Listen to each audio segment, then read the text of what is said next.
goodness. Big move Monday. Look out. A way to end the tournament. So what's happening, people? Welcome back to the Quad Pod, sponsored by Poseidon Strength and Adidas Wrestling. Make sure you're using our discount codes at checkout whenever you visit our awesome sponsors. All that info is below. As always, it's great to be joined by Robbie, Austin, and Kevin for episode 40, the Mike Allstott episode.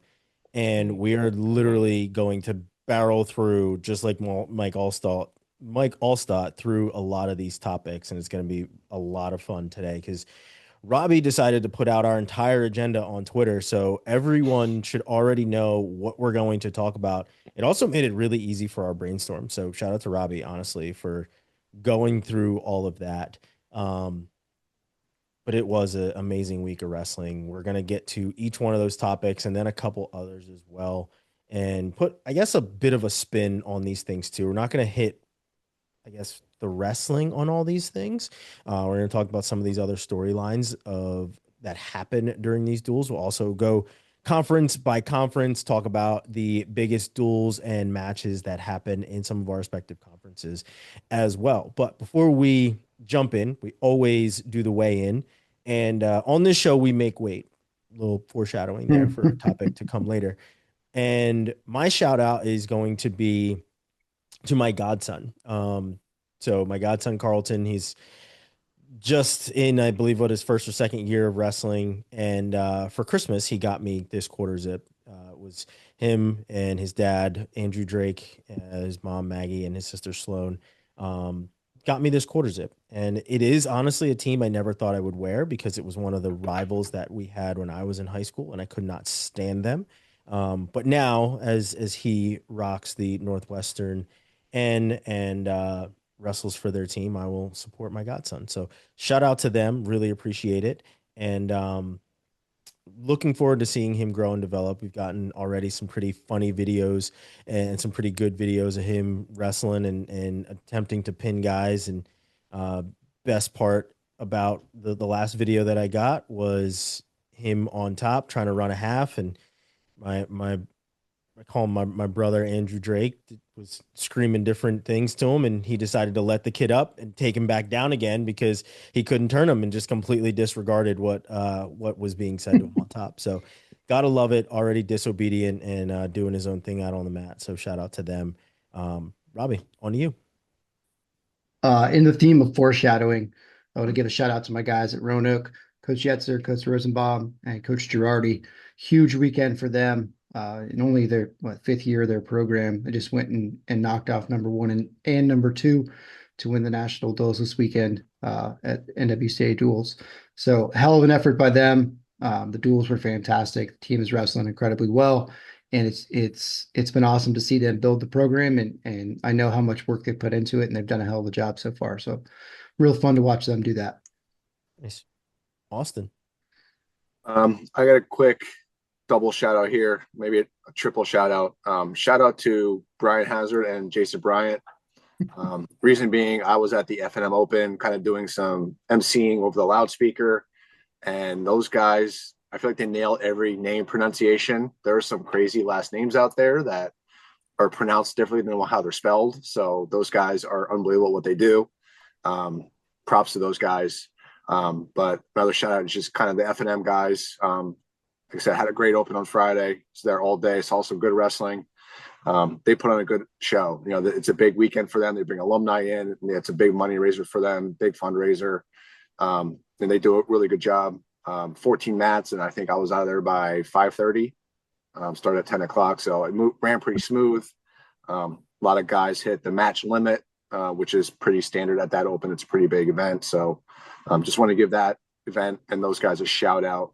In case we don't get to discuss it today, I'm sure we will a little bit, but you know, that's my shout out today. Yeah, I had a chance to talk to Jason Bryant once. We did an interview, was that last year, maybe 2 years ago, about his prep for tournaments and stuff, and how he hits people up about pronunciations of different languages and just how much prep goes into it. It's honestly incredible. The amount of data also that he has. He did a spreadsheet for us at Journeyman where it had all kinds of stats. It's something that he's actually working on that I'm glad we got to test out, where you can toggle through different wrestlers. It gives you their stats. It gives you their placing at any tournament. And he made the mistake of giving it to myself, Fretwell, and Hazard. And Fretwell said, come on, why isn't there any stats from roller tournaments when they were 10? And the next day, all of those stats were in that spreadsheet. So great shout out to Jason Bryant, not just for the prep that he does, but for the amazing data. And he added some 10-year-old stats for guys that are now in college that were at Journeyman. So always worthy of a shout out is Jason Bryant. Claunch, on to you. In addition to the name piece, like I used to just mess with my friends in college, like just to get them pissed off by intentionally mispronouncing their last names. Like I had a buddy coaching Mike, too. Yep. Shout out Mike Germond, and I used to call him Germond all the time. Just he hated it. And everyone else thought it was funny, so I kept doing it. But yeah, the respect piece is huge with that. So shout out there. I'm gonna start off kind of a transition on that. I'm actually going to be calling, by the time this is released, it's going to be that night, Tuesday night, Cornerstone Wrestling, NAIA school here in Grand Rapids. They have their senior night. They're going to be wrestling Trine. So I'm going to be calling that duel, and it looks like it's going to be on Cornerstone Sports Network. So I will post that link for people to watch if they want to do that as well. So shout out to Cornerstone. Big fan of that program since it came into existence about 4 years ago, I want to say. But yeah, so that's exciting. Also, shout out to Daniel Elliott. I know I'm wearing my Red Wings jersey right now because they're playing the Carolina Hurricanes, and they're beating them 3-0 right now. So suck on that, Ramos. But I'm also wearing as an underneath shirt Gardner Webb, because Daniel Elliott hooks it up all the time, and my Gardner Webb hat. And you should follow him on same shirt tonight. There we go. But yeah, he's awesome. If you want, you should follow Daniel Elliott. Find him on all forms of social media. It's basically just a series of like wrestling and then his kids doing funny stuff. So, His kids are all hilarious. Great content for like, that's like what I want my whole social media experience to be, is watching Daniel Elliott and people like Daniel Elliott interact with their kids and their teams. So check that out. Oh, and they wrestled Chattanooga on Friday. So that's good too. That's on ESPN Plus. And if you're checking out Coach Elliott, go back in his timeline a little bit and look at how much work he's put into the facility that they have, and how much like it's legitimately done by him and his team, and everything they've done in that facility. I look up to Daniel a lot in the way he runs his program. He does a phenomenal job, but there's not many people who put more into their program than Daniel Elliott does. Mm-hmm. Yeah, their facility literally was an old school, like an old gym. Yeah, and then but like you never know it now looking at it. They built like actual locker rooms, and like it's a pretty decent facility. So, so let's talk some wrestling here, and we're gonna start with NWCA Duals. And maybe this is another shout out for me. I'm actually going to give a shout out to my cousin Marcus Branford, who wrestles for Grandview. He's their 141 pounder and had a very good weekend wrestling for Grandview as they took out Life University in the finals, 37-7. But this event, honestly, before we even talk about the wrestling, and I know we talked about it in our own group text, is just, it's necessary. Let's put it that way, right? The amount of talk about programs that are getting dropped, or how the funding isn't there, or how much spotlight is put on a lot of other programs, right? Everybody wants to talk about the Mount Rushmore, and obviously we will get to the Big Tens, the Big 12s, and some of these other things throughout this episode, but this, mid-major event where UNI beat South Dakota State in the Division I side of things, but the big talk was the women's side where Iowa lost a duel, right? So like I hope that everybody had a chance to tune in for some of these, at least catch some highlights or, watch a couple of these matches, see the ending where, Iowa ends up losing and just it's a big deal, right? North Central winning this entire thing is a very big deal. So, just a note for everyone who always talks about supporting different wrestling programs, and Kevin, you're rocking the Gardner Webb, as you said, like these are smaller programs, and this was a way to spotlight them. And I hope everybody was able to catch some of the wrestling that went down over the weekend at NWCA, and not just, I guess, hope and wish that these teams continue to have funding so that we don't have to have another save so and so hashtag, right? So this honestly, this event goes to exactly what we talked about on the last show or two shows ago of supporting smaller programs so that we don't have to worry about fundraising and or at least fundraising to keep programs or try to fight losing a program. But Robbie, I know, this was something that you were really paying attention to as well. So take it away. I mean, Roanoke had a fantastic weekend. They came in as the 6 seed, beat the 2 seed and 3 seed to win it all. And I mean, like I said in the weigh-in, the program's only 5 years old, built from the ground up, had nothing, and they've done everything the right way. They had their first national champ last year in Mark Samuels, and they just continue to build. And a win like this and a tournament like this just continues to build momentum for them, and it's only going to help with recruiting and fundraising. And I mean, they have another really cool event this weekend. Actually, both schools down there, Virginia Tech's doing their Moss Arts Duel this weekend, but they have a match. It's called the Mill Mountain Theater. It's a theater in Roanoke where they'll have a match on the stage. So just there's things like that these smaller schools are doing to bring more people in, and for them to beat Augsburg and Wartburg, like the perennial powerhouses. I think the stat was that nobody else has ever won it other than those two schools the entirety of this event. So that's pretty fucking phenomenal. Yeah, if like winning is good. Yeah, generally a good thing. Generally a good thing.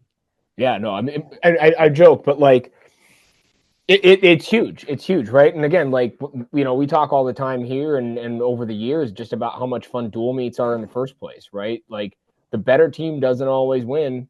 Crazy stuff happens. Mm-hmm. And sometimes it's just having varying degrees of difficulty and sizes of programs in there, and you throw them all together, and oftentimes, somebody you didn't expect comes out on top.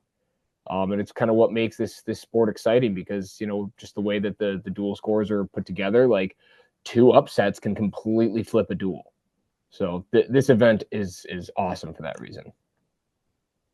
Yeah. I mean, what's really cool with the Iowa and North Central match, it was a backup who ended up getting the deciding win, like deciding pin to win. And that's, I mean, it's not a whole lot of moments bigger than that to come on as a backup, get the pin for the team to win, but for the team to beat a team that's never lost before, and make their way to the finals where they eventually won. I mean, Joe Norton's a hell of a coach and has done great things with that program, and they're always towards the top. But that's just a really cool moment for them.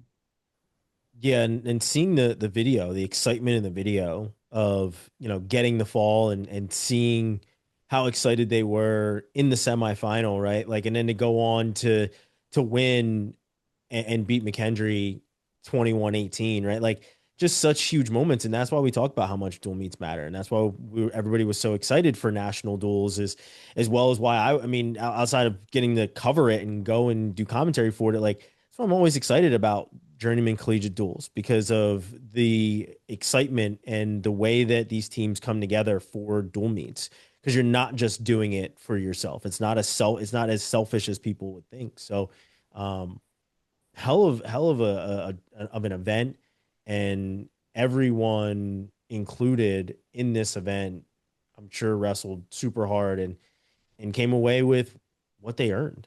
And it's I was on the losing end of it when it comes to the women and losing their first duel, but they have been such a powerhouse with world team members and Olympians on their team, and just high level women that winning in this fashion is huge. Austin, anything? Yeah, I was gonna kind of piggyback off what I think Robbie was saying. Roanoke was the 6th seed, so they had to beat the 3, the 2, and the 1 seed. That's a hell of a weekend for a team. You could see that as if it was just one individual match or one individual duel. Oh, it was a fluke. A few upsets went their way. They won. But they did that 3 times, so it's not a fluke at that point, right?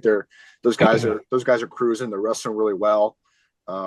And you can do the same thing with the boys at the D1 level as well. I'm wearing my Drexel sweatshirt here. Drexel got 3rd place, and they beat a pretty tough Purdue team last week. And Purdue was a top 25 team, and you could have said, oh well, Drexel, they were ready. Purdue wasn't quite ready, but then Drexel shows up and kind of beats everybody that they wrestled except Northern Iowa, pretty much, right? Northern Iowa was a top 10, top 15 team, and they were in that one pretty well. So. Just goes to show you, Coach Azevedo has those guys wrestling really well right now, and not at the wrong time. It's a good time to be wrestling well. Second semester, conference matchups are coming. You got to win those matches for good seeding, and they're going to see ranked guys coming up soon, so it's going to help their RPI, get them in the national rankings. So it's just a good event overall to showcase what good coaching can do, and when your team is rolling, it is kind of it kind of bleeds into other people, right? The momentum isn't just for one person. It can go to the entire team. It can have an effect on everyone. So it's a cool event. And Holmes hit it too. I think this is stuff that should be discussed a little more, maybe a little more in depth next year before it happens, because, you see some of these programs and we're always complaining about when they get dropped and, oh, what could we have done different? Well, we could talk about them a little more during the season before, shit actually happens. So that's just my 2 cents. Wrestling is tough, and I don't disagree, right? I want to preface that piece, but wrestling, just the way that it's constructed, and like especially in the last 10 years with how dominant Penn State has been, like it's kind of difficult. You know what I mean? Like there was a couple of years even with football with the SEC where basically it was like, well, whatever the best SEC team is going to win the national title, and it was just kind of assumed. And I guess basically for the last, I don't know, with the exception of Oklahoma State, like that's kind of been the case with the Big Ten, is kind of the general assumption. Whatever the best team in the Big Ten is going to win it all. So by design, it's difficult, like, to get that excited about any other teams that aren't going to win a national title. But like as a Central Michigan fan, you know what I care about? Winning the MAC. That means something to me. That's fun. We used to win the MAC every year for the longest time. Until Missouri decided that they needed to show up and be in the MAC. Playing your own short-lived though, right? Oh yeah, they're gone now. Finally, now we gotta get our shit together again. But point being, Missouri's not in the SEC. Yeah, right. But no, SEC find something fun to do. Ever Find since something exciting to like be excited for your team, and like be proud of what these teams are accomplishing in their own right. And this is great, marketing and branding, whatever you want to call it, for these smaller schools. Drexel's social media is, 3rd place at national duels. I mean, we know that's not the real national duels, right? But, for other people that see that, 3rd place, Drexel's good. They get more eyes on the program. Same with Northern Iowa, South Dakota State, 1st and 2nd place. It goes that was a long a great way for duel schools too. like that. That was a good, good duel. And South Dakota State, they're a good team. They knocked off Minnesota this year, right? So there's still some good wrestling, even though it's not the Big Ten and some of the Big 12 teams there. It's good. It's good program. It's good teams, good wrestling, and programs that should deserve a little bit of spotlight, because, like Claunch said, this isn't easy. It's tough to go Division I. It's tough to start Division I. It's tough to make the NCAA tournament. It just gets tougher and tougher as you go up. Yeah. But Missouri, coming over from the big bad SEC, I only say that because I don't know. Do you guys remember when the SEC tweeted about Jaden Cox winning, I think, like a national title or winning something? Yeah. That always made me laugh. That was the only time that happened, that they had tried to claim something within wrestling. Just ridiculous. I have seen the occasional LSU like athletics tweet about Kevin Jackson, but like Kevin, for good reason, appreciates it and embraces it, and so I'll let that slide. But yeah, that SEC thing was despicable. Yeah, that was Shut bad. the fuck up. That was bad. Not good at all. So let's move from that over to the Big 12. Let's just head right into the Jax Forrest of it all. I know last week we had mentioned Jax Forrest. We didn't really harp on it very much. It was more of I'll believe shit when shit happens, and now shit has happened. So Quickly. it deems us talking about it. I can't remember anybody ever having a better debut, really. At least with what he has done is unprecedented. 2 weeks ago, he was wrestling at Powerade. Like maybe a little bit longer than 2 weeks ago, but like he was at Powerade 2 weeks ago. He was worried about senior study hall 2 weeks ago, right? Like like everything has changed. And David Taylor alluded to it in the presser that they had of, you always see football players reclassify and move up. They're like, I'm too good for this. I'm headed off to this, right? And until Jax Forrest did what he did, the only other person that really did anything similar wrestling wise is Kyle Snyder, when he was like, well, I'm done in high school. I'm going to go off to the Olympic Training Center and train and get ready for the next thing. Jax is like, well, the next thing is right there. So I'm just going to go do that thing and be dominant on my way out of high school. So like just a crazy amount of hype around it. The funny part is how, I guess by this we're giving Willie his props of saying that it was going to happen, and then the pushback of it's not going to happen, and then it actually happening. For what it's worth, though, that news had kind of circulated around wrestling media, and I know we talked about it before it had really been a thing and been thrust into the normal conversation. I remember getting text messages about it as well, saying that he was going to wrestle for Oklahoma State in that second half of the year. But again, we didn't believe shit until shit happened, because we had never seen a high schooler finish high school and go right into college and reclassify the way that he did. But what do you guys make, one, of the situation? And two, are you impressed by how he made his debut? Claunch, I'll start with you. I mean, his debut was awesome. He did get the pin. But if we're talking about debuts, even just for Oklahoma State Cowboys, I would argue that Cade Brock had a pretty badass debut. This is also Cody true. Brewer. Yeah, you're right. Yeah. You're right. But no, I will Corrected. say, like, it was badass. How cool is that to be, essentially high school age kid, get to make your debut at Gallagher-Iba Arena, pin the guy in what is the dual rivalry called? Bedlam. Bedlam, that's right. And the Bedlam duel, like, just 40 seconds of slide bys and chaos, right? Like, into that cradle. I think he must have tried to hit that slide by like 3 times, if I remember correctly, before eventually getting down. But anyway, yeah, that was super exciting. I mean, I'm not going to pretend that however long ago we talked about it, I was like, I don't know, maybe I'd just still finish out high school, because you only get to do that once. And I still, to some degree, feel that way. But also, I recognize that I'm 40 and maybe new things are scary, and this is new. You know what I mean? Like, this is just a new thing that we've never really seen before in this sport. And did you just embrace the old dog? Yeah, I'm not unaware of my situation, I definitely am slower, physically, probably mentally to some degree.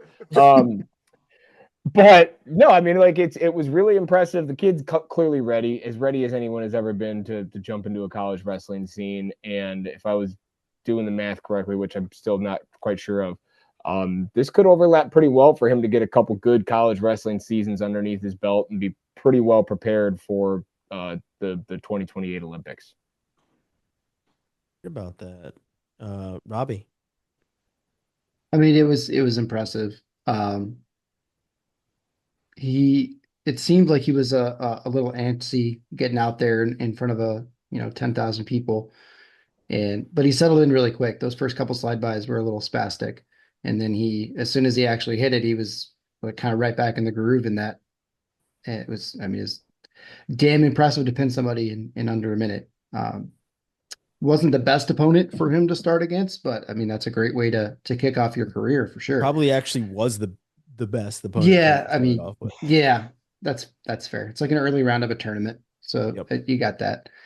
Um, I don't know. My concern with it, I don't know if it's concern or question, is if he's going to wrestle his full 5 dates and they only had 8 dates left, is it's going to cause some issues with seating come Big 12 if he's not the guy to go.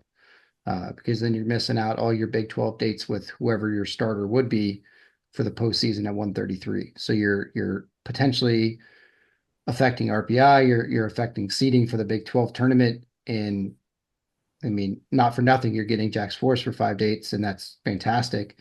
And for him to get the exposure, but is it?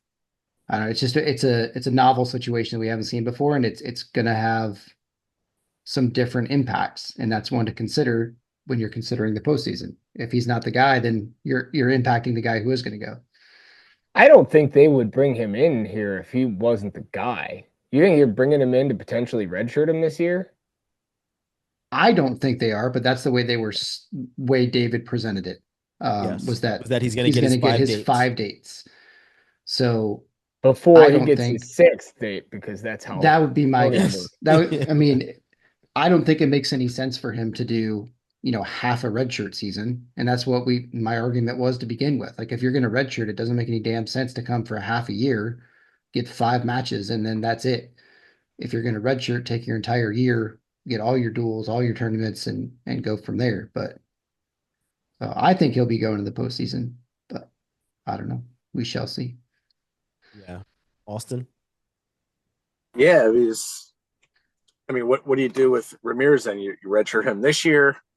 If Forrest gets the nod, and then you have Vega at 41, they're all going to be freshmen, right? So they're all got a pretty big logjam there of really good wrestlers.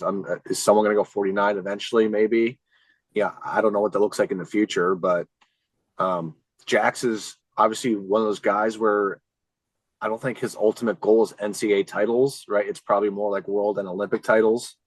So I'm sure the thought process is, hey, I have an extra 5 or 6 months to get with David Taylor, who has achieved these goals, and I'm going to use every bit of time I can with that guy in the room, getting one-on-one time with him, individual work with him and the entire staff there. And I assume that's where his head is at. If he wins 4 titles or 4 NCAA titles or none, I don't think that is going to matter much to him. But if he's winning world titles every year and represents the USA in the Olympics and wins those, I think that's the ultimate goal. So I think my assumption is he's maximizing his time with that, just because you never know what the hell's going to happen. An injury here, an injury there. We've seen people be on certain tracks and then an injury throws them off, and then they're not the same again. So it's kind of one of those things. Damned if you, damned if you don't, maybe. But yeah, it was exciting and lived up to the hype for sure. And I think he's gonna have some fun in that room with those guys, and it's a fun team to watch for sure. With him and Vega back to back, those are 2 fun guys to freaking watch wrestle, man. I'll tell you that. He's My one thought win is- away from matching Richie Figg's total for the year too. Yeah. And that's what I was gonna go to is as I said, we had heard this was going to be happening pretty early on, right? That it was being speculated, and it was a thing that had come up in some different circles before it had really hit any airwaves. And my thought is, I wonder when that first conversation happened. And if Figs comes in and wrestles extremely well, does this ever happen?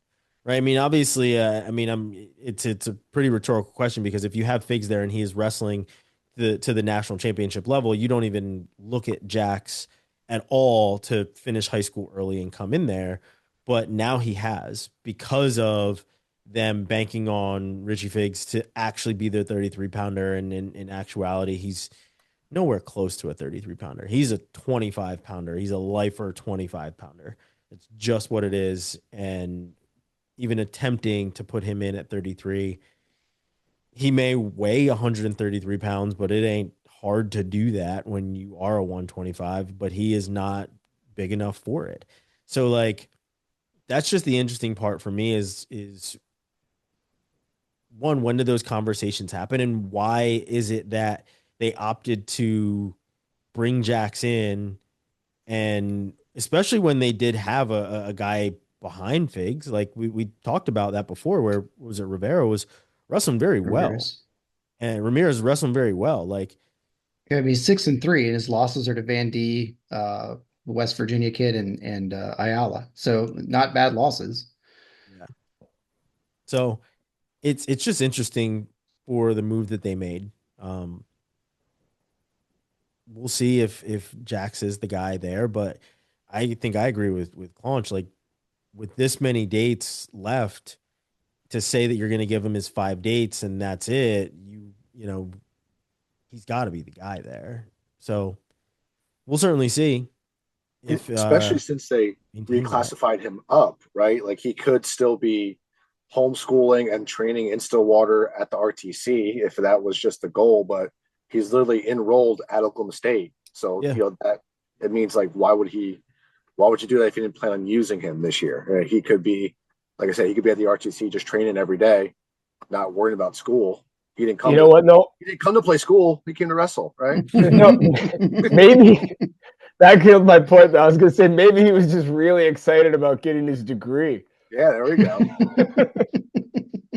That's it. Yeah, it's definitely an interesting concept, and they, as you said, they've got. Yeah, I mean, I'll tell you what, if they split time right now and we end up seeing him wrestle against Iowa, that will break all kinds of numbers on like every platform, everything. If he is out there at 133 to wrestle against Iowa. So I don't know, and that's on ESPN too. So ESPN might change that to straight ESPN proper if that does happen, and try to capitalize on the Jax Forrest of it all. So very interesting to see kind of how everything goes from here on out. They've got Missouri, Utah Valley, UNI, Iowa State, Little Rock, Virginia Tech, and Iowa left before the conference tournament. So still time for Jax to get a little bit of wrestling in here. I don't know of any open tournaments that are in the second half that he would possibly go to. Maybe you guys do. Is there anything that is on your radar open tournament wise that you could see him going to? The Iowa State Last Chance Open. I was just looking at That's tournaments possible earlier. There is a Cyclone Open, I think this weekend. But I feel like the Cyclone Open is always TBD. Like, depending on entries. Do we need if they use it as a wrestle off or not? Do we need it or not? Is what I think the Cyclone Open is. I know Central Missouri has a open, I think, this weekend. I know Oklahoma State, Iowa State, Mizzou usually send some backups and things there. Maybe that's a way to get some matches there, but it might be mostly D2 guys, so it won't even count for his record. It would just essentially be mat time for him. And yeah, so there's a few at that point. Yeah, Edinburgh. Most of them are on the East Coast though. Lock Haven's got theirs. South Dakota State's got one, and then George Mason's hosting the Last Chance Open, the 22nd. You should actually see that's a good usually a good turnout there for guys who either started late in the year or had injuries to pick up matches. So there's usually some really good guys there. So we'll see what happens with Jax Forrest, but very impressive debut, honestly. Hell of a debut. And looking forward to seeing what they do with him, right? David Taylor said he's going to take his 5 dates. What that entails, we'll certainly find out. Could it be duels? Could it be a mix of some of the opens that you guys just spoke about? We'll certainly see. Let's stay in the college realm and move on to the Ayala versus Fugitt match and talk about that stall call. Austin, I'm gonna let you take it away. I know in the prep for this, you were talking about the situation and how what your thoughts were on it. So why don't you share your thoughts on the stall situation? Was it the right call? How do you feel about it? Yeah, just as a quick recap, Ayala's up by 1 point with 30 seconds left. He's on top. Fugitt gets to his feet. Ayala drops to a leg, and there's a 5 count there. Ref throws up a stall. They go back down to the mat. Ayala is still on the leg, kind of circling, trying to finish like a sweep single kind of position. There's another 5 count, gives up the stall point, and as the ref hits 5, Ayala kind of lets go of the leg and gives up the escape. So within the last 25, 30 seconds, you have 2 stall calls, which is a point to tie it, and then plus the escape gives Fugitt the win. It sounds weird. It sounds interesting, but to me, I think the rule was interpreted correctly. There was a 0 attempt to return him to the mat. There was 2 different sets of 5 counts from 2 kind of different positions. The ref, I think he did everything correctly. He held the riding time, which is what you're supposed to do. And yeah, to me, it seems like the right call. It seems like what the rule was intended for. I was texting a buddy of mine who does some reffing at the college level as well. He seemed to agree that it was the right call. And watching Tom Brands at the post-match presser with the media, he kind of put that on Ayala, says, Drake has to know better. He has to know the position. He needs to climb that leg and finish that when he's down on the leg. So read between the lines, seems like Coach Brands even somewhat agreed with it, even though he may have argued with the ref during the match. But it seemed to me, after give it some thought, that it was the right call. I'm not sure what you guys are thinking there, but that's just kind of my overview of it. Launch. I just watched. I've got another screen over here. I was watching it as you were describing it. The only thing I would dispute, so it wasn't the first stall call wasn't a count because they were both on their feet. He picked the leg up and was walking him around. The rule does that was just a regular stall call because he didn't bring him back down to the mat. Now there is some level of subjectivity with several of like these calls, but this one in particular 15 is seconds. Well, if you're trying to bring him down, if you're actively trying to bring them back to the mat, that theoretically should start over the count, right? Or whatever like version of a count that official has in their head. But yeah, he was up there just holding that leg for a very, very long time. He wasn't kicking at the leg. He wasn't trying to, run the pipe or do any of the traditional ways that we all know to bring someone back down to the mat. Yeah, not even good acting with it. Right. And so, by the time they do get back down to the mat, that's when you do start the call. Fugitt does a great job of not being circled outside of the mat for them to get restart. And, I think Ayala just maybe lost kind of track of what was going on and where they were and just brain fart in the moment. The call is correct. The call is the exact right call. But yeah, I mean, good for Fugitt being smart and wrestling through that position and, not just sitting on bottom and just being content with a 1 point loss to a 2-time finalist. Robbie? I think the worst part of that call was the stupid ass blue shirts they're wearing. And who decided it was a good idea for officials to wear blue shirts? They need to be slapped. That was fucking stupid. They look ridiculous. They appear to be just conference specific. Because the Big 12 is wearing white ones. Yeah. Somebody needs to talk to somebody. This is a bad decision. Can't call them zebra anymore. Yeah. Zebras aren't blue. Giving him the business stripes. Painted the duck blue. Thank you. That's what I was going with. Never seen a blue duck. I mean, the call was right. It was a good call. Ayala had his leg for a solid 30 seconds and made zero attempt to return him or get to a better position to work on top. So I think the calls were both warranted.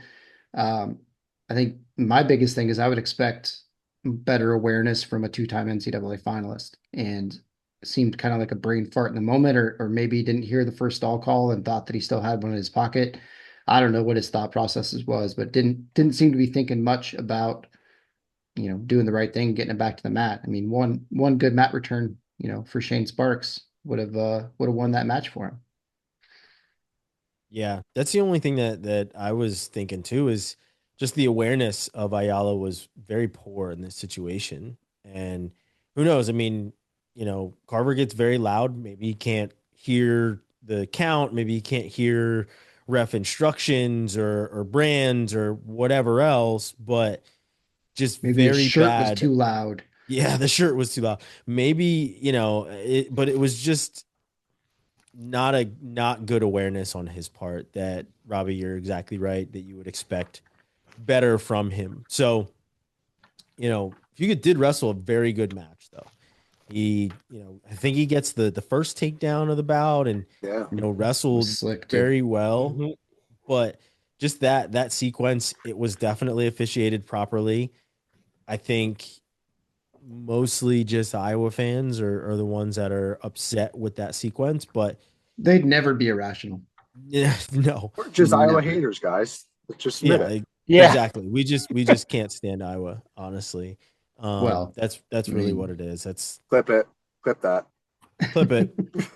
Can't wait to see that one floating around.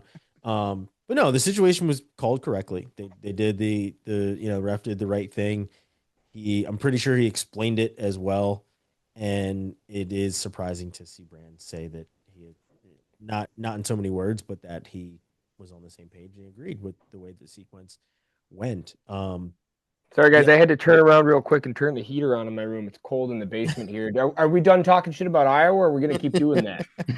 I was going to move to a different match during the duel of the heavyweight match. It was one that I was looking forward to: Braxton Amos versus Ben Keeter, and it was a good match.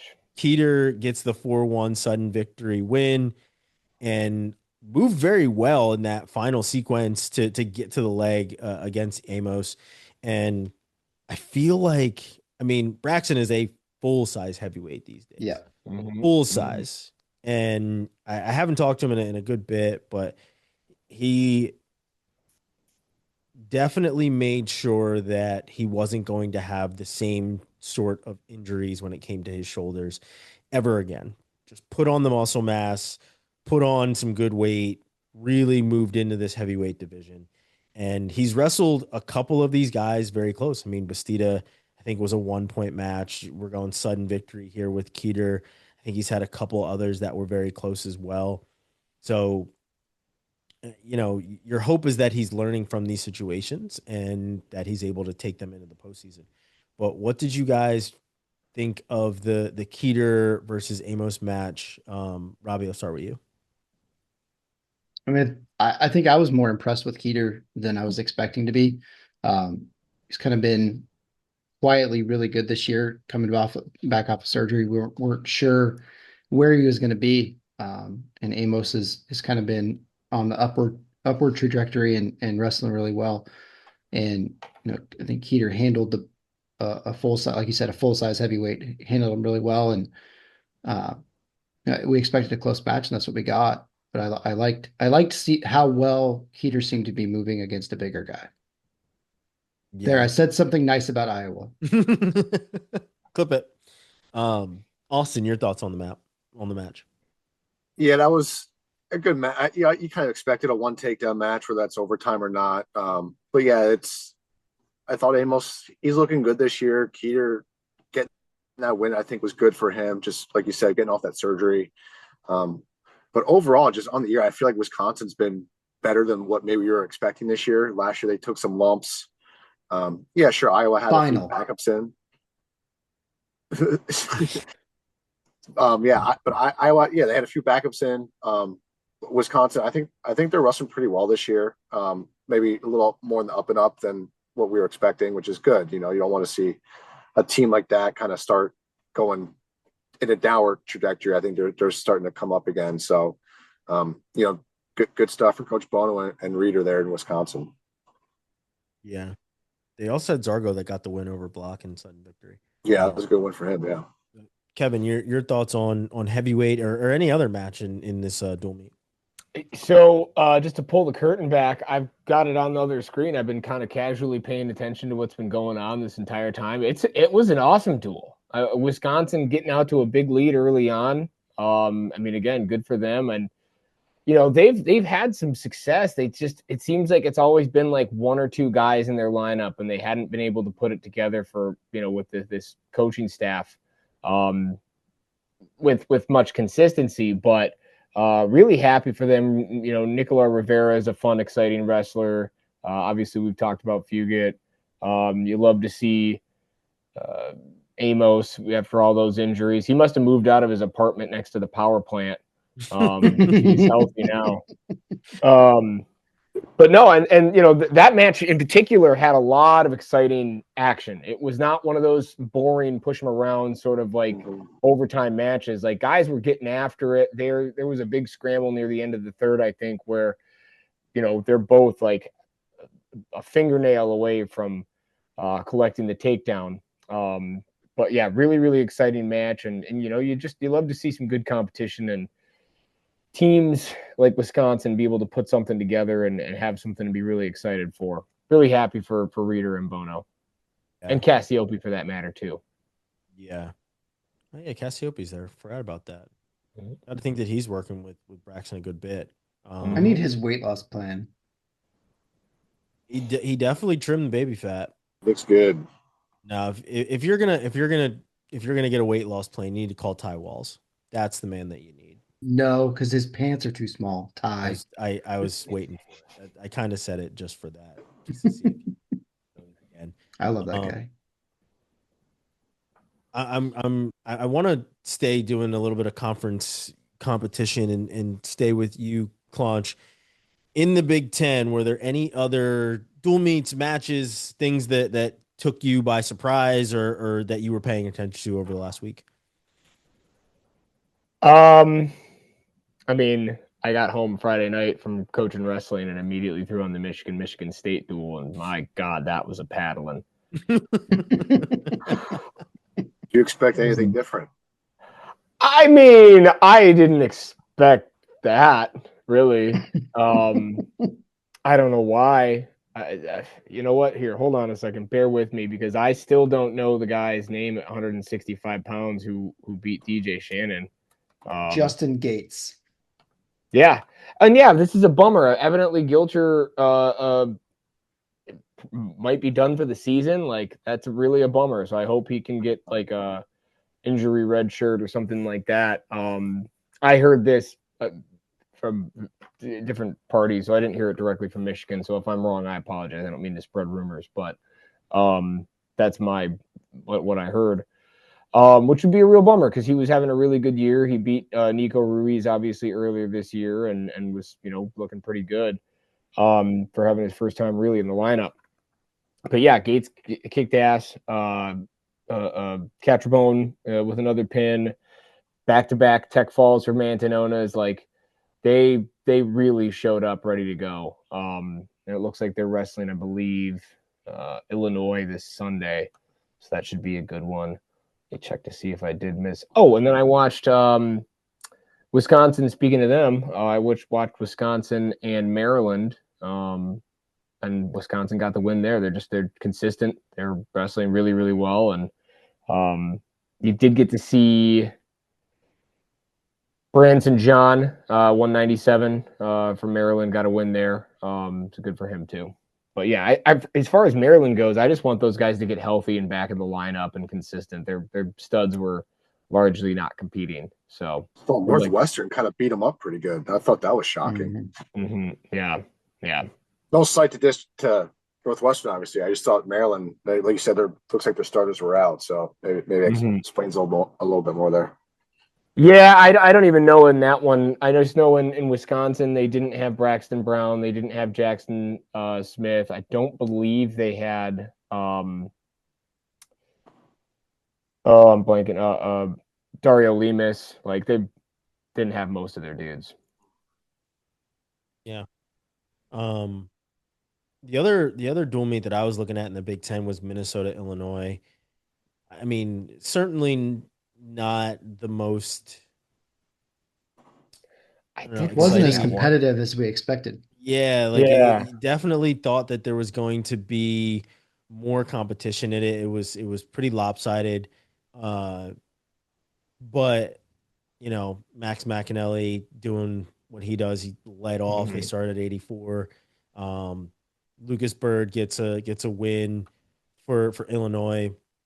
Like I said before, I think this was a couple weeks ago when I talked to Bird and I was like, "Man, you haven't really changed much of your style since high school." He's like, "No, like once I really got my legs under me, I realized that I could do the same things here that I did in high school, with some added college pressures, right? And savvy."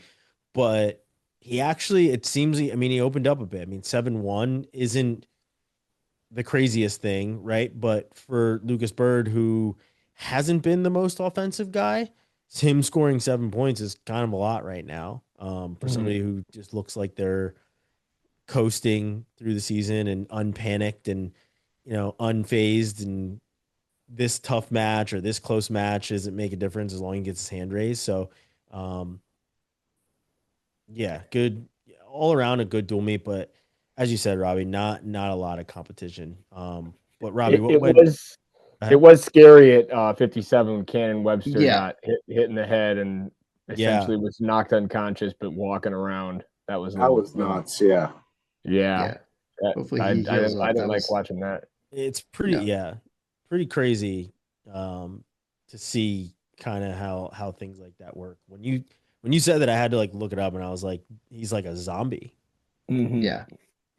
I mean, shout out to their trainer though. The trainer was on it. I mean, the team did a good job like protecting it, but the trainer was there before the ref even called for him. So good on that guy. Yeah. Robbie, continue on with ACC. Anything happened in the ACC that was of note? I know It was almost chaos. Almost chaos. So 3 duels, as we're going to have every week because there's 7 teams. So one team's resting every week. Virginia was at NC State and started off kind of on fire. Neither of the starting 25s wrestled. Kevion Roller's kind of coming off an injury. I'm not sure why Vince didn't wrestle. He had his bobblehead night, so maybe he was just signing bobbleheads the whole time. Not 100% sure. Hand cramp. Could be. That'll do it. The UVA got a win at 25. Marlon Yarbrough made his return, which was, awesome to see. Mo's been out for a while. He got a pretty bad injury last year on the battleship duel and has really been fighting to get back. So it's great to see him back out there and competing and competing well. Got a good win. And then Gable Porter with a huge upset over Ryan Jack. So UVA started off on fire, came out to a big lead, and at break they kind of knew they needed to win 2 matches to get the upset, and they were up 2 because Stephen Burrell got a good win at 97. Quite honestly, if I'm speaking candidly, it's the best I've ever seen Stephen finish because he tends to peter out towards the end of matches and not have the best gas tank. And he, finished and took Brophy down at the end to separate and get a win there. But then my guy Isaac Trumbull came out. They were down 4. No, down 2. Yeah, because they won by 2. Down 4. I don't know. Math's not my thing. He needed at least a major. They were down 4. There we go. And he gave up his first takedown of the season. Brian Morgan got the takedown to start, but then it was all Isaac Trumbull and got the pin in the first period and won the duel for NC State and avoided what could have been a very, very big upset. And that would have caused a lot of chaos in the ACC rankings and the duel standings because NC State tends to be at the top. And it would have been real weird for them to open with a loss. But Pitt Virginia Tech duel was really good. It was back and forth. I guess, back and forth in halves. Virginia Tech won the first 5 matches, and Pittsburgh won the second 5 matches. Match of the night was probably maxed out in Sonny Sasso. Mac looked fantastic. Probably the best we've seen him look all year, and kind of took it to Sonny, if we're being real honest. And I expect a little closer match next time they match up. And last ACC match was Duke and Stanford, and was not pretty.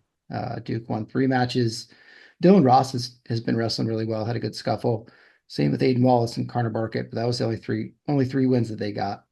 Some backups in for Stanford as they are still dealing with some injuries, but hopefully they'll be healed up and ready to go, because they got a bigger duel this week with NC State going out there. Yeah. Did somebody fart, Austin? Looks like somebody farted in your. You got a weird look on your face. He's frowning. Sorry. Yeah. So I'm reading here. I'm squinting because I'm on a It's computer so all day. hard. My eyes are sore. Sorry. Probably would have been cool if I would have said I farted, but yeah, that's not the truth. He stung himself Found out a his own diaper. office. Yeah. The paint is dripping from the walls. The background is suddenly blurrier over there. Yeah, it is. Austin, on to you. Obviously, there were some big headlines in the AIWA with Lehigh getting some firepower back to their lineup, and you were in the building. So talk about the duel. Give us how the atmosphere was and how those guys looked, how Crookham and Stanich looked back in the lineup.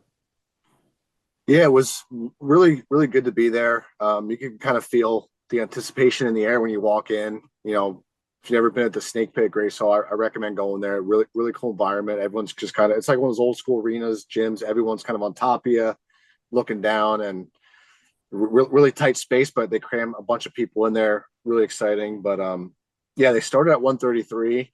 And talking to some people, that was Cornell's doing. They won the flip, decided to start there.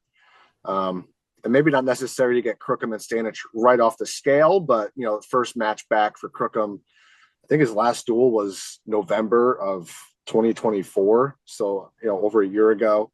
So he's getting that high pressure on him, getting, you know, attacking him a little bit, which is what Ferrara and Cornell did.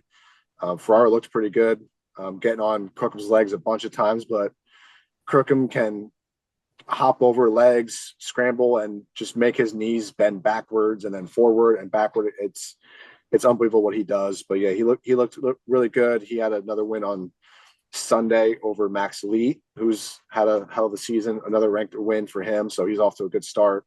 I think the match of the day on Saturday was 41, which is kind of what we anticipated with Stanich coming back against Cornella.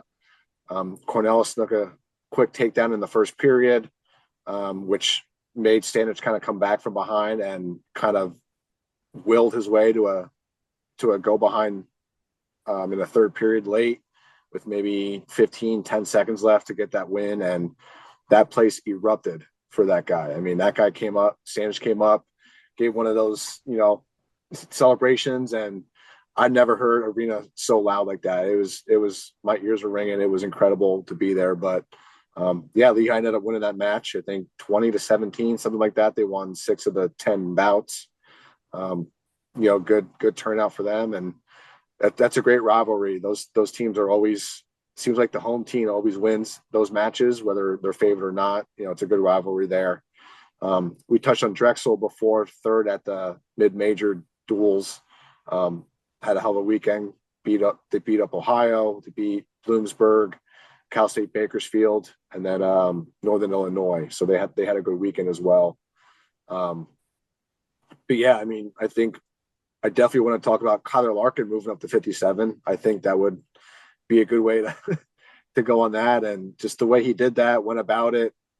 And maybe I just don't watch Larkin wrestle enough, but there were some instances where he just kind of waited for a stalemate, where I feel like he was maybe getting an edge in some of these positions and just maybe stopped for a stalemate. Maybe it was something he felt from Waters, or just he wasn't comfortable there.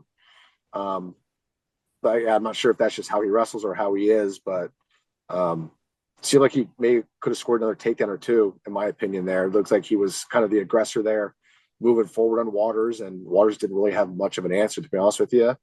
And I tweeted it out. I was shocked at his lack of emotion after the match. You know, you bump up a weight class, beat the number 1 ranked guy, and you just shake his hand and walk off the mat. There's not even a smile, no clap or anything. And, you know, he's cool, calm, and collected, but, you know, that market means business when he does that. You know, that was just crazy for me to see. You know, if I beat number 1 guy in the country, you wouldn't hear the end of it. I'd still be celebrating, you know, but some of these guys are different. They're like, yeah, it's expected. Next match, let's go. You know, and I just thought that was awesome to see. Well, and he had just beaten Zerban, a couple days before that, who was ranked 3rd at the time. Like, that dude's just cold as ice, man. He's just out there rocking his badass Adidas combat speeds and just casually beating some of these tough dudes, some of the toughest dudes we have out there to throw at him at a weight class that he wasn't supposed to be in, you know? But I was going to say, it sounds like the move is permanent too now. They're saying he's staying at 57. So, hell of a weekend for him to bump up to 57 and take out a couple of guys. And as Claunch said, doing it looking good in those combat speeds. Any other dual meets, anything else that we'd seen around any of our conferences that took us by surprise or needed a shout out? Anything? I should shout out that Ohio State did beat Indiana 45-0. If I'm gonna shout out Michigan beating up on Michigan State, then I should probably shout out the fact that I had Indiana plus 38.5 and fucking lost. I had it the other way, so I was okay with it. Jesus. I was like, they gotta win one of these. I mean, Penn State blanked Rutgers. Yeah, that's a lot of the matches were very lopsided in the Big Ten this weekend. I mean, the closest match I think was Iowa, Wisconsin. Yeah, probably was. I guess maybe Minnesota, Illinois was closer, but I'm watching Nebraska beat up on Purdue right now. And this isn't dual meet related, but I saw Aaron Seidel at F&M Open. He was murdering people. He had 5 first period techs, and then the finals he had a tech in the second period. Second period. Was he tired? I missed like 3 of his matches because he was off the fucking mat in like 2 minutes, and that dude's a problem. Virginia Tech. I was texting Robbie about it. Him and Campbell, they're both like top 10, top 12 guys. Like, I don't know what they're gonna do there. And bumping up isn't. I mean, it's an option, but Crook is pretty damn good up there at 41 as well. So, they gotta. Neither of them would really be a big 33 either. So so they'll have to figure something out. But yeah, Seidel, he's legit, man. When he gets on top of you, you ain't getting out. You're gonna end up on your back, pinned or tech fall, because he's unreal what he's doing right now. Yeah, his stats this year are insane. Yeah. Any other highlights from F&M Open?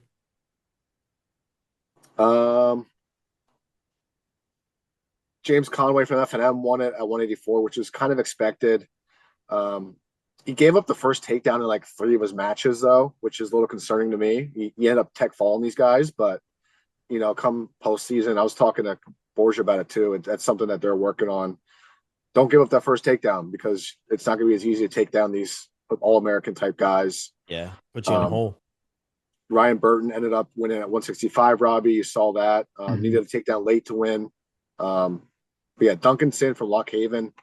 Wasn't really on my radar, but he was pretty damn good. He had Burton damn near beat until he lost it there. And then CJ Capasto was there.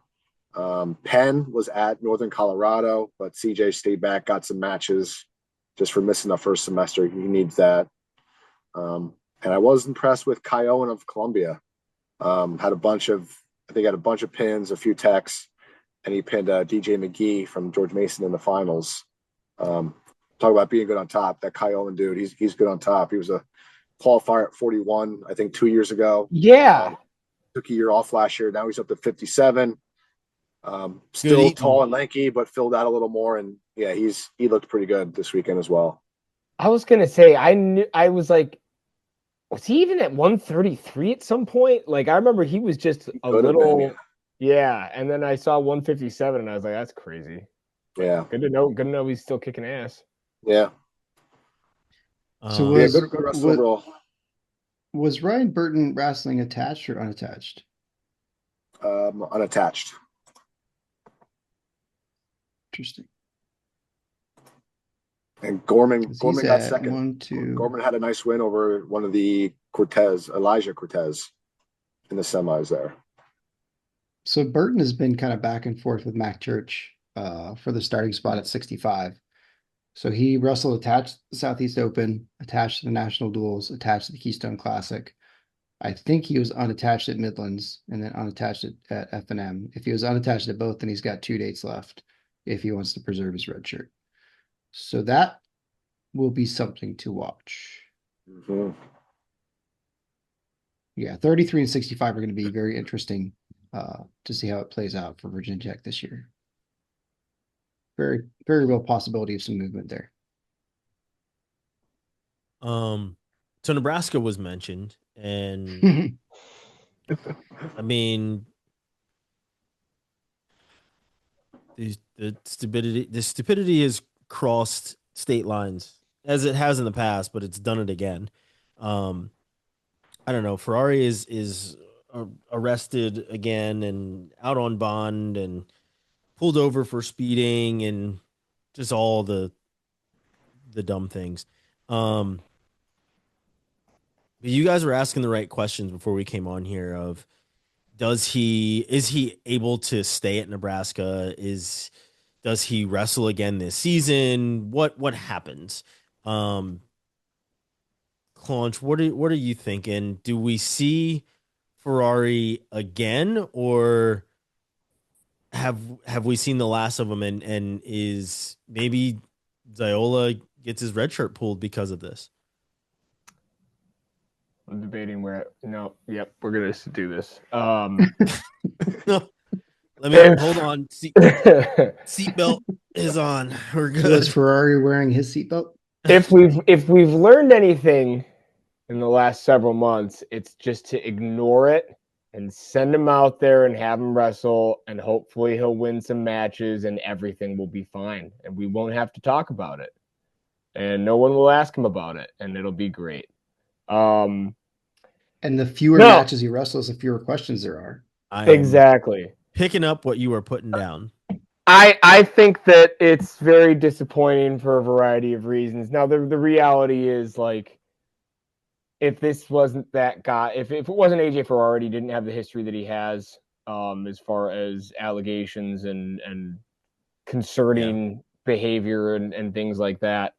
Almost killing someone? There's a lot. Concerning behavior? Now, the reality is this is really a series of stupid traffic violations that are caught up to the guy. And it's now, because of how stupid and consistent they've been, they've turned into a felony across state lines. And that is very concerning. It is less concerning than some of the previous allegations. However, here we are. I can't imagine there was much leeway for him. You know, I think that if you're Nebraska, you're in a very good position with having such a young stud guy who's ready to jump into the lineup and probably wasn't going to be that patient anyway to begin with, like after this year, for good reason. So I almost think you cut losses, but I don't know. What are you really missing? A guy who's not going to show up to wrestle duels? Yeah. I mean, we could ask North Carolina, what are they missing? Do right. You feel like you're missing something at this point after everything that has transpired? Like, I'm literally watching missing some headaches. I've watched a lot of Nebraska wrestle this year, and I've watched very few AJ Ferrari matches. Yeah. So we literally joked about it all summer, and like, you know, you're going to get a guy from March, but if he can make it there. You've gotten that was the challenge just too. As many headlines or tweets negatively as you have matches from him, right? Like you had the whatever happened between him and I don't think it's really his ex teammates because I think most of those guys are gone at this point, but his old team in Oklahoma State, right? Like, and now this, so it's just not a good look. It's just really, really not a good look. And it hasn't been a good look for him for a very long time. So this is really nothing new, but like, just like what the hell, man? Like, Well, It's and the worst part about this is that Jordan Hudson was right. you're right. She didn't let it happen. You guys should be, North Carolina should be thanking Jordan Hudson. She was right again. She's She so knows. smart. Oh man. it just it shows it's a pattern. It's an ongoing pattern of poor decision making, and at some point, I mean, for all the talk of being changed and making better decisions and being on the right path, not to speak for him personally or in his religious journey, that doesn't have anything to do with it, but the reality is we all did a lot of dumb shit in our 20s, but at no point did I try to evade the police and then get arrested for a warrant in another state after previous arrests and after other accusations that went away and after multiple other issues that were for the world to see. And I think wherever he would have landed this year, and I mean, kudos to Luke Smith for not having any issues last year. But wherever he would have landed this year, there had to be a short leash. Like there's got to be a very clear expectation of, if you deviate from this, if there's any trouble, if there's any problems, if there's police involvement, if there's any accusations, there's got to be some consequence. The fact that we've heard nothing from anyone on the Nebraska side other than a vague statement from the athletic department. I mean, maybe we'll hear more now that there was a hearing today. I guess the status is that he's out on bond, and the hearing was continued to February. So we have 6 weeks until the next hearing. He could go to Texas to face the charges and address them, which would make probably it quicker. it would be the mature thing to do. But those two don't tend to go together. So I don't expect that, but it's I won't even say it's annoying to be in this same position and to continue to have the same issues with the same person and then still have people putting him on a pedestal just because he's a good wrestler. And at some point, character has to speak more than athletic ability. Well, we've said here a bunch of times, we really hope that we can just have conversations about his wrestling performance, and that be it. Yeah. But it's not. Unfortunately, it's not it. There's the extras are still there. Is what it is. Austin, your thoughts on the Ferrari situation and what you think Nebraska might do with him now? I mean, with a name like Ferrari, you're not. How do you expect a guy like that to drive the speed limit?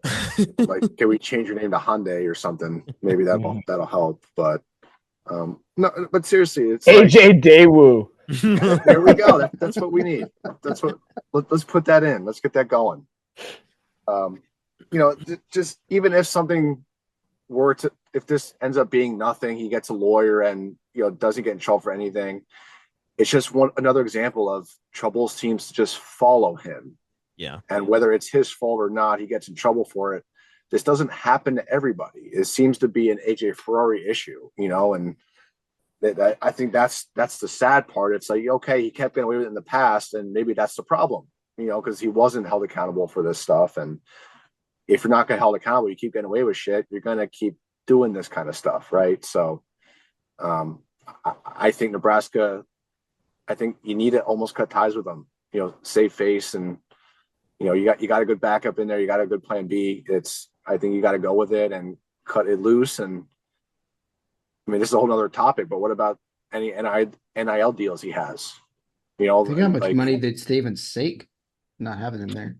Yeah, that's a lot of protein going to waste, but that's a whole nother topic. You see it with football players all the time. They get in trouble, they transfer, what happens to these NIL deals, but that should be the least of his worries. Obviously, I'm just throwing that out there, but I'm sure it's probably the top of the worries, though.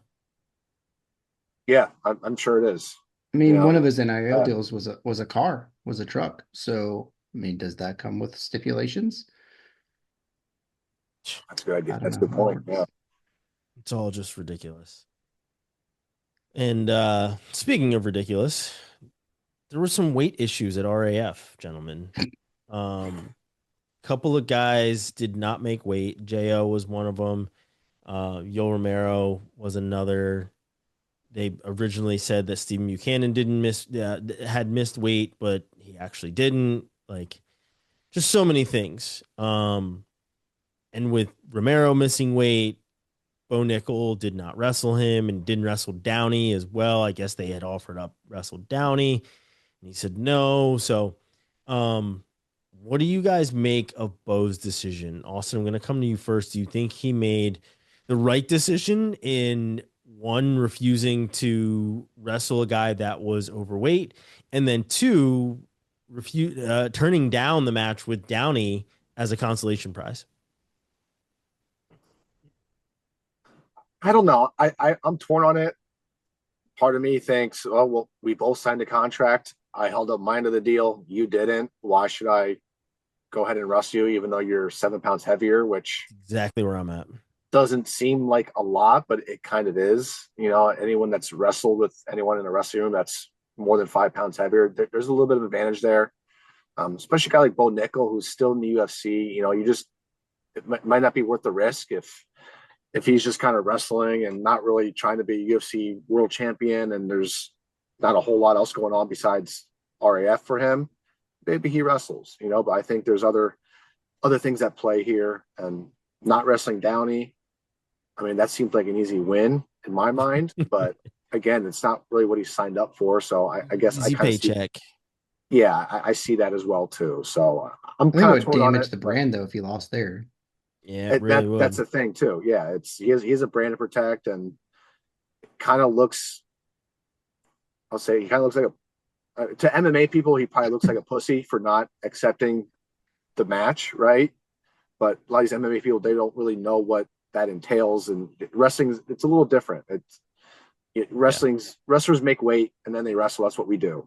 Fighters, it's a different thing with them. I'm not sure, but yeah, I go back and forth. I lean towards.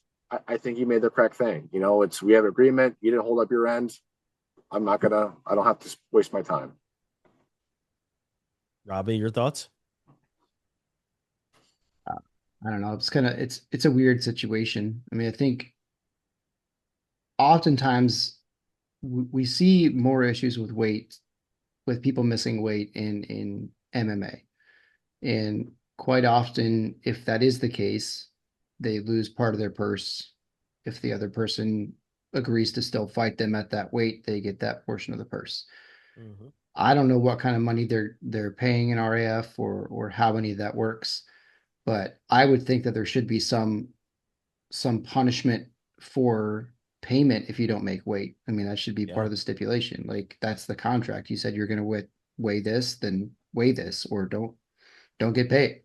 From the sounds of it, there was some issues with communication, with times changing for weigh-ins, with days changing for weigh-ins.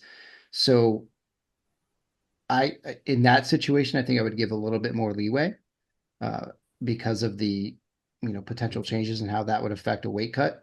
Yeah. But 7 pounds is a lot of weight. That's not a cutting issue. That's a not cutting issue.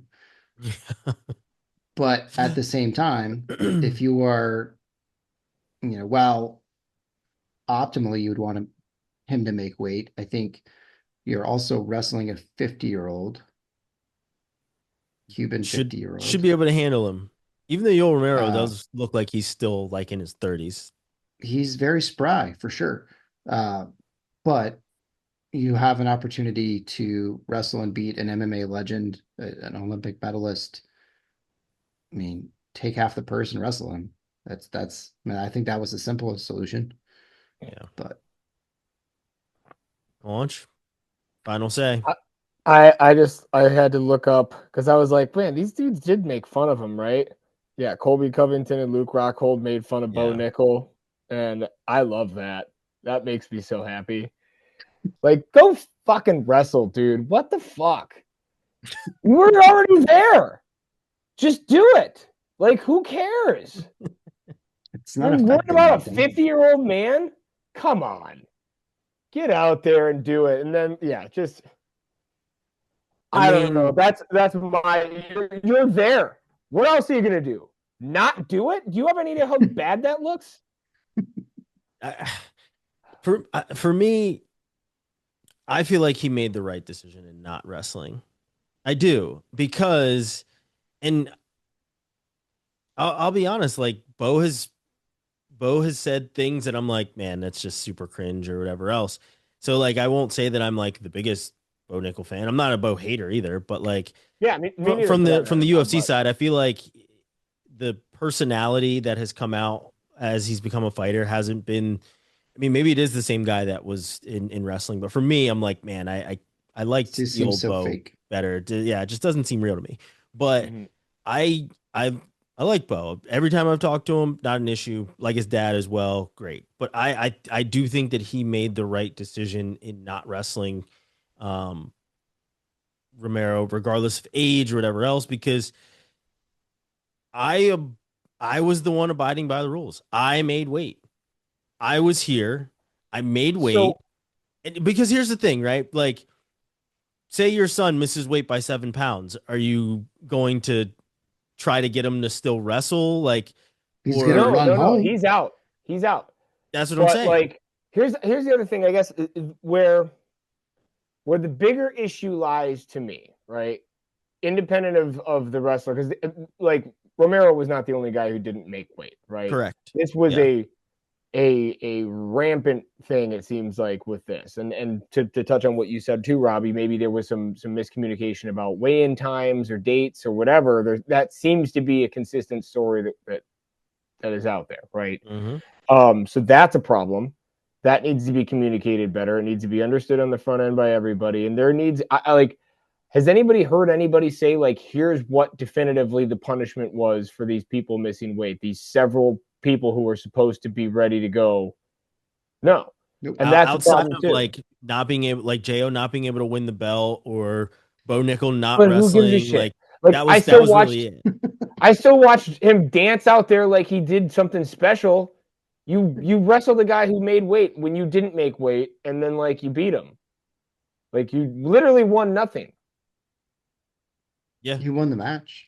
You won the match, but I think that's it belies the bigger issue with RAF right now.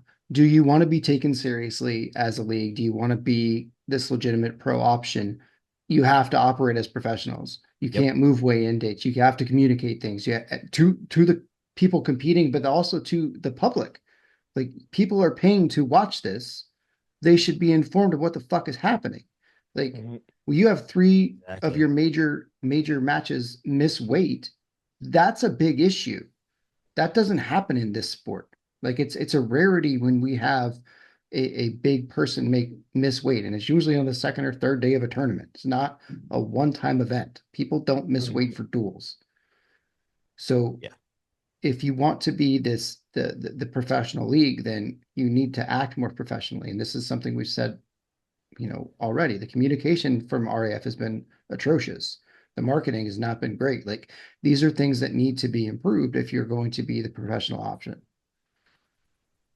Yeah, I think you're right, but I mean, what's done is done, and it is what it is. We'll see how RAF continues and if they improve or whatever else. But I got nothing else. You guys got anything before we wrap things up?